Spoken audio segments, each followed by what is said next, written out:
চলো জোরে চলো।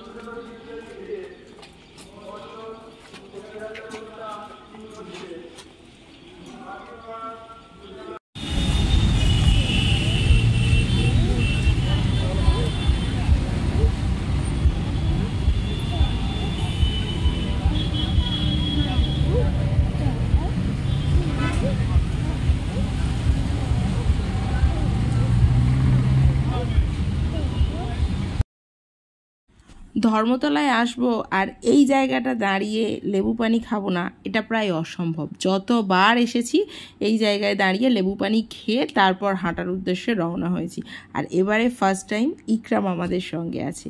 এই প্রথমবার ইকরাম ধর্মতলায় যাচ্ছে আমাদের সাথে, তাই আমি এত টেনশনের মধ্যে ছিলাম। এর আগে যতবার গেছি ইকরামকে রেখে দিয়ে গেছি। ওকে নিয়ে আমি একদম মানে শপিং এই ভিড়ভাট্টা জায়গাগুলোতে একদম নিয়ে যেতে পারতাম না। যেহেতু এখন একটু বড় হয়ে গেছে, সবচেয়ে ভালো জিনিসও খুব হাঁটতে পারে, তো সেই জন্যেই নিয়ে গেছিলাম ওকে।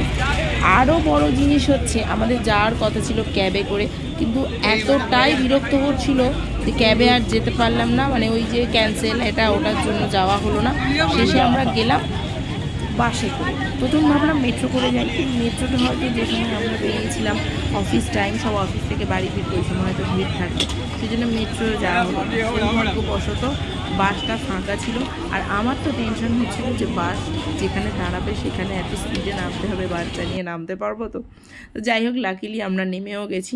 ধর্মতলায় এসেই তো আমার তো মানে আমি প্রায় 4 থেকে 5 মাস ধরে ধর্মতলায় যাব প্ল্যান করছি, হয়ে উঠছিল না কোনো কারণে। কারণ আমার কয়েকটা জিনিস কেনাকাটার ছিল এবং যেগুলো এমনই ছিল যে আমি ধর্মতলায় গিয়েই কিনবো, অন্য কোথাও থেকেই নয়।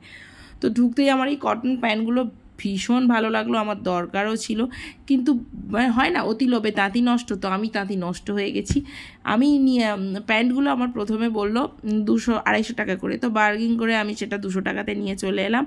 একটা নিয়েছি, ভাবলাম এখান থেকে একটা নিই, এগুলো 200 টাকায় সামনে আশেপাশ থেকে আরও পেয়ে যাব নানা কালার। বাপরে বাবা, আর যে কটা দোকানে গেলাম কেউই আমাকে 200 টাকাতে আর ছাড়লো না, সব 250-র নিচে নামলোই না।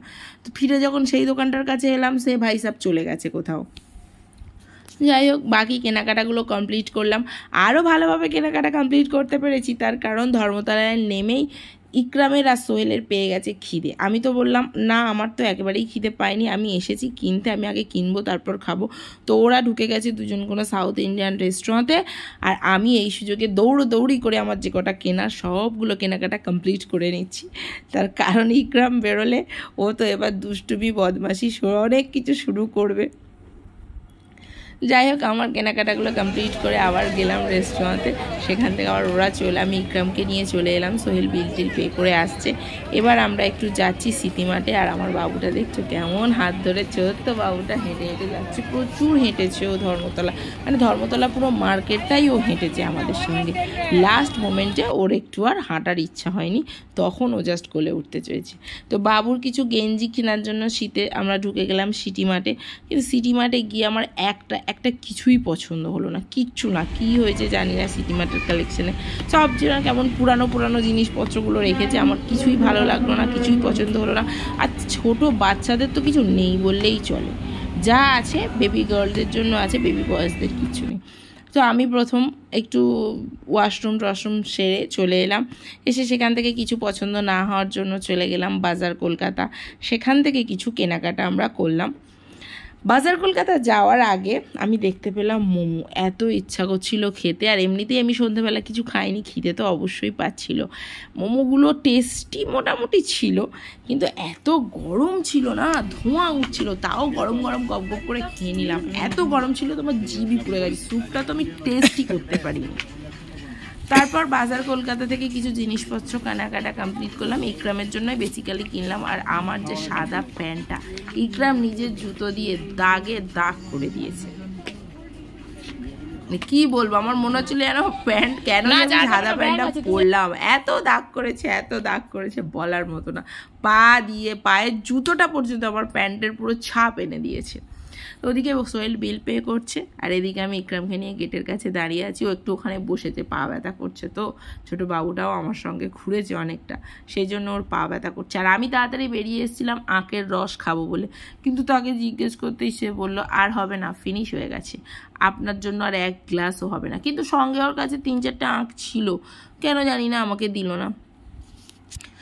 ঘড়িতে বেজে গেছে 9:15। এবার আমরা চলে এসেছি খাওয়া দাওয়া করতে। একটু খাওয়া দাওয়া করবো। আমার তো বেসিক্যালি একদমই ইচ্ছা নেই, কারণ আমি এত পরিমাণে লিকুইড খেয়ে নিয়েছি যে আমার আর একটু জায়গা নেই পেটে। কিন্তু এটা বুঝতে পারছিলাম বাড়ি যেতে না, যে বাড়ি গেলেই কিন্তু আমার খিদে পাবে। তো সেজন্য আমি ভাবলাম আমি কিছু খাবো না, কিছু অর্ডার করে সেটাকে পার্সেল করে নিয়ে চলে যাব, আর ইকরামকে একটু খাইয়ে দেবো, সোহেল খেয়ে নেবে। কিন্তু সত্যি বলতে আমার এই আমিনি আর কিছুই আমার পছন্দ হলো না। মানে আমাকে দেখে ওই যে নবরত্ন বিরিয়ানি বলে একটা কিছু ছিল, নবরত্ন ভেজিটেবল পোলাও বিরিয়ানি, যেটা আমার খুব ইন্টারেস্টিং লাগলো, অর্ডার করলাম, বলল হবে না, ভেজের মধ্যে শুধুমাত্র পনির হবে, বাদ বাকি যা আইটেমগুলো ছিল আমার একদম ভালো লাগেনি, একদম ভালো লাগেনি। সব নর্মাল কিছু আইটেম ছিল। তাও একটা চিকেন চাপ আর তন্দুর রুটি অর্ডার করা হয়েছিল, 3টে রুটি, সবাই একটু একটু করে খেয়ে নিতাম। কিন্তু তন্দুর রুটির কোয়ালিটিটা দেখে মনে হলো আমাদের বাড়ির পাশে যেটা বিক্রি হয় এর থেকে অনেক বেশি বেটার, 5 টাকা করে পিস নেয়, অনেক বেটার। চাপটা তো কী বলবো, একেবারে অর্ডিনারি টেস্ট ছিল। খাবার দাবার আমার একদমই ভালো লাগেনি। তাও যেহেতু আমরা অল্প অর্ডার করেছিলাম, সেহেতু 3 জন মিলে শেয়ারে খেয়ে নিয়েছিলাম। আর আমার বাবু বসে বসে ওই যে মৌরিটা দিয়ে যায় তার মধ্যে চিনিটা বসে বসে খুঁটে খুঁটে ও খাচ্ছে। আর আমরা যখন বললাম চলো হয়ে গেছে, এবার ও বলছে না এখানে তো আরও আছে, আমি খাবো, মানে ও বসে বসে চিনিগুলো খাচ্ছে। তো যাই হোক খাওয়া দাওয়া কমপ্লিট করলাম, কিন্তু পেট তো মোটেও ভরেনি, আর আমার খিদেও পাচ্ছিল। বাড়ি গিয়ে আমার খিদে পাবে এটাও ভাবছিলাম কিছু পার্সেল করে নিই, কিন্তু 3টে নান আবার আমরা 3 জন কমপ্লিট করে খেতে পারিনি। একটা একটুখানি বেঁচেছিল, সেটা টিস্যুতে মুড়ে ব্যাগের মধ্যে নিয়ে চলে এসেছি। আসার পথে দেখলাম একটা বিশাল পানের দোকান, সেখান থেকে একটা করে পান খেয়ে হলুদ ট্যাক্সিতে উঠে নস্টালজিক হতে হতে আমরা বাড়ি ফিরছি। ফেরার পথে আর বাসে উঠলাম না, কারণ কাছে কিছু ব্যাগ ট্যাগ ছিল, ইকরামও অনেক হয়তো দুষ্টুমি করবে, সেই জন্য আমরা ট্যাক্সিতে করে বাড়ি ফিরলাম। আর এই ট্যাক্সিগুলোতে প্রায় ওঠাই হয় না এখন, ওলা উবেরের চক্করে এদের গাড়িতে ওঠাই হয় না। আর এরা একটু ওদের থেকে একটু ভাড়াটাও অনেক সময় বেশি বলে। তো যাই হোক বাড়ির কাছাকাছি প্রায় এসে গেছি, যাব, ফ্রেশ হব, আর কিছু খেয়ে ঘুমিয়ে পড়বো। চলো আজকের মতো ভিডিওটা এখানেই শেষ করি। ভিডিও ভালো লাগলে ভিডিওটিতে একটা লাইক দিয়ে দিও, চ্যানেলটিকে সাবস্ক্রাইব করে দিও। দেখা হবে তোমাদের সাথে আবার নতুন একটা ব্লগে। ভালো থেকো, সুস্থ থেকো, বাই বাই। বলো bye bye, bye bye, bye bye.